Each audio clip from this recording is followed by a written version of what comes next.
Woke up today and all of a sudden you're like, oh, I have this pain in the front of my shoulder. Whether you just reached for something awkwardly in the car, felt a pop, finished your CrossFit workout, that was a lot of push-ups, or you did a bench press, a heavy bench press the other day, and all of a sudden the last set you're like, oh, my shoulder felt like it was rounded, but it's fine now. But you woke up and there's a lot of pinching in the front of the shoulder.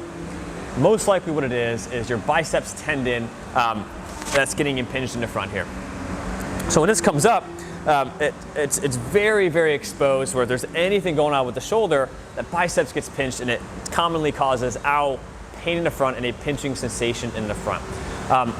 And many times, just from the way where we're sitting for a long period of time, if we're rounded over this way, the head of that humerus, that shoulder, it actually sits more forwards in the joint. And when that happens, if this is more forwards, not just the whole shoulder, but the actual humerus, head of the humerus is sitting more forward in the socket of the scapula, that biceps is much more likely to get impinged and cause a lot of issues. So what we're gonna do here is, for most of the time, when I'm working with somebody and I'm like, hey, right, we're gonna work on, or you have this biceps impingement, whatever we wanna call it, typically I'll push on their shoulder and pull on it and do some releases and do some mobilizations with movement. But I always say, hey, come on out here, here's how you can do this on your own. And actually, it's a little bit more efficient because we can add a band in for some traction, which is an osteopathic technique that we kind of stole it as physios, as physical therapists, that really helps make this even better. So I'm here, as long as I don't pull the rack here, we're gonna get a good amount of tension on this band, and you want it pulling perpendicularly. So I'm here, I'm not gonna go crazy with the amount of pull I have. So again, we're here, again, this is creating a lot of traction. So I'd actually use a little bit of a stronger one just for the sake of the video. We're gonna keep it at this. And we have a 26 to 12 kilogram kettlebell here. Doesn't have to be a kettlebell, it can be a dumbbell. I prefer kettlebells just for certain reasons.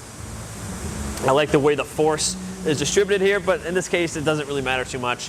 Dumbbells work fine, but this is a good amount of force for me, and we're gonna lock out the elbow. We're gonna keep that elbow nice and locked, and then we can start just doing some rotations. So rotating each way, keep that wrist neutral.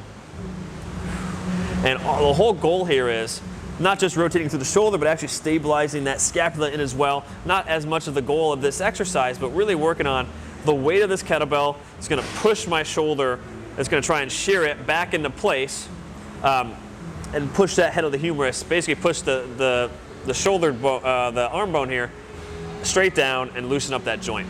So you can do some rotations, but the goal eventually is, hey, relax and guide it with this hand, and we're gonna move over this way. It's a little bit more difficult with the kettlebell here, but we're gonna move over this way, and that weight's gonna push straight down into my shoulder as I'm doing this. You can do it here on your own, but it's much easier if I say, hey, let me add in a hand. I still want that left elbow straight, that weight's going straight down and shearing and pushing straight back. Really opening up that shoulder. If you get any tingling, numbness in the hand, just take a break. Sometimes that band can put some pressure in the armpit area and cause some of that. But guys, this is one of my favorite techniques we can use to improve the mobility of the shoulder. And instead of doing this sleeper stretch here that so many people tend to have pain with, of ow, I get this pinching in my shoulder, I feel like I'm impinging it with the sleeper stretch we're doing here. Well, it so happens that this is actually the stretch, this is the impingement position test that we use in physiotherapy that causes that pain. So you're actually self-impinging your shoulder. There's other ways to try and modify that. I don't typically do it. To me, it's just, there's a little more risk than too much risk reward. This one, really no risk of impinging your shoulder with all the benefit of unimpinging it.